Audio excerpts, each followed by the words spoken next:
Hello everyone, this is Crota giving you a shoutcast between Chobo and Mouse Morrow here on Steps of War. Here we have Chobo spawning as the red. Dang it, they switched their colors on me. Okay, so here we have Chobo spawning as the red Protoss player over here at the 7 o'clock position. Meanwhile, we have Mouse Morrow spawning over here as the blue Terran player. So this is going to be Terran versus Protoss here on Steps of War. Should be a pretty interesting matchup.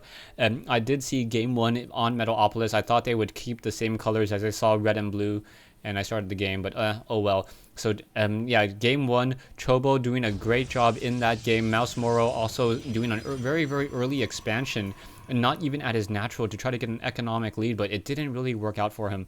Back over here, we now see that probe going to be heading out across the map, and back over here, we also see a supply depot now being placed down. So that supply depot in this position will be able to get off some sort of wall off in just a bit. Back in the probe now, we'll be able to come in and perhaps start harassing this one particular SCV.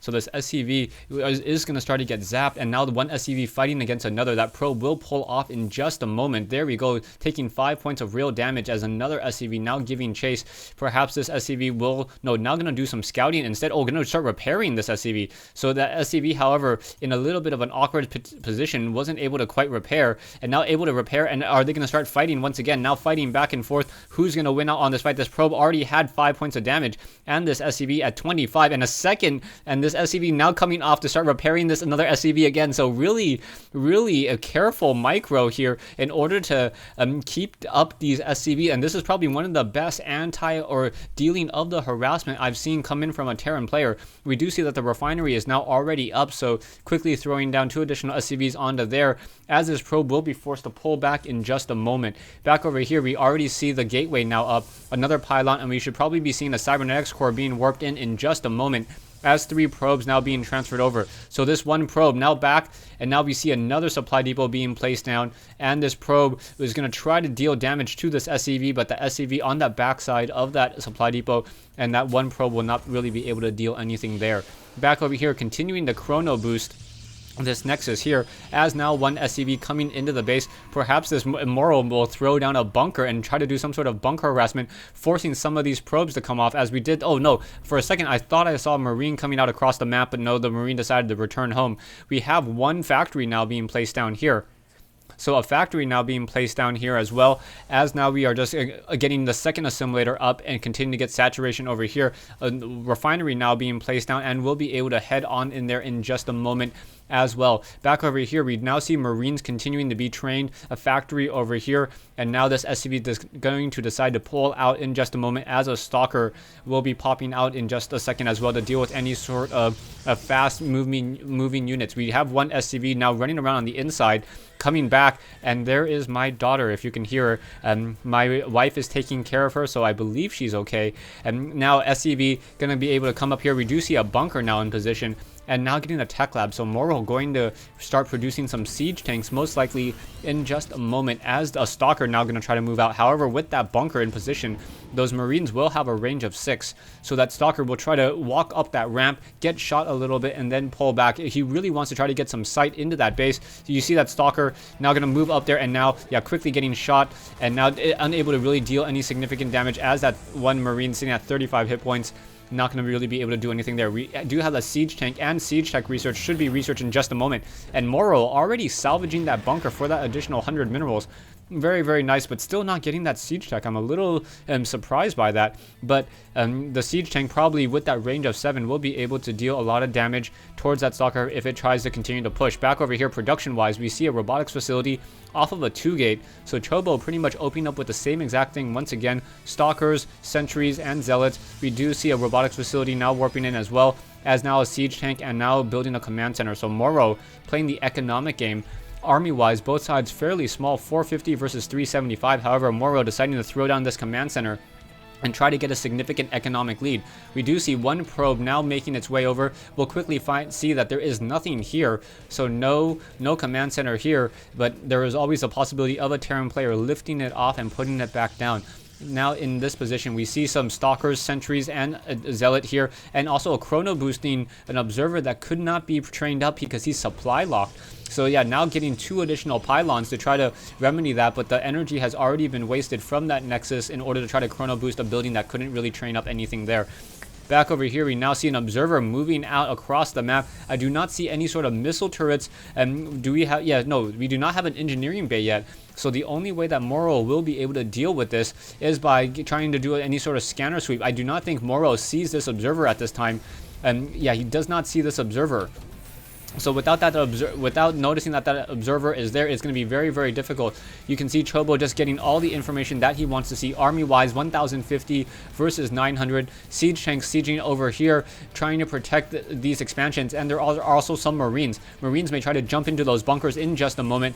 One observer still giving plenty of sight into the battle zone here. So not exactly sure what's happening. We do have a scanner sweep revealing a fairly large army. I'm not sure exactly. Yeah, he can see the tail end of that army, and now also see that the Nexus is currently being warped in as well. Back over here, siege tanks just trying to get in a decent position so that they're able to siege up, protect this expansion, and Morrow now trying to get a significant economic lead. Quickly builds a bunker and then quickly salvages it. Not exactly sure what that was about, as now a supply depot now coming into position here, salvaging those two bunkers before any Marines are even in there, and now sieging up down over here on that low ground. Army-wise, you can take a look at the unit combinations: 4 siege tanks and 10 Marines versus 2 zealots, 1 immortal, 6 stalkers, and 1 sentry. So the Protoss army is definitely stronger in this case, and will he be able to capitalize on this rather sparse Terran army? There are a decent amount of siege tanks in siege mode, and this is part of patch 1.03, so those zealots will be taking that full 50 damage as opposed to 35. Supply depots now creating another wall off into this position. These units will be forced to run around here.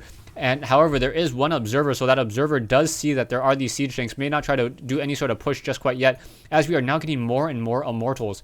That is going to be very, very dangerous. Siege tanks now quickly coming in, and now those siege, the one siege tank quickly getting blasted apart there. So nicely done, a nice calculated risk. Chobo essentially not losing anything there, as his immortal shields are going to start recharging already. So really just able to clean up one of those siege tanks, and now with that one siege tank less, Morrow will have a much more difficult time trying to hold off any sort of pressure. Now that Morrow is a little bit on his heels in terms of his defensive posture, you see that Chobo now trying to take up another expansion over here. Chobo should be warping in on Nexus in just a moment. Doesn't need these rocks cleared out just quite yet, as Chobo is now having a significant economic advantage, or trying to get a significant economic advantage by throwing out another Nexus here in just a moment. However, there are a lot of mules, so these mules are giving us the economic advantage to Morrow at this time. We do see a medevac now being trained up at that starport, and no level 1 weapons upgrade yet. So I'm kind of curious as to why Morrow isn't getting the weapons upgrade, especially when he's investing so heavily into infantry and these marauders here. So Marines and marauders, but no level 1 weapons upgrade, is a significant damage bonus against those stalkers and those Marines against those zealots. So both sides just sitting in their bases, continuing to macro up a larger and larger army. Chobo currently on that smaller side. However, it looks like he's going to be doing the same exact thing again as he did in the previous game,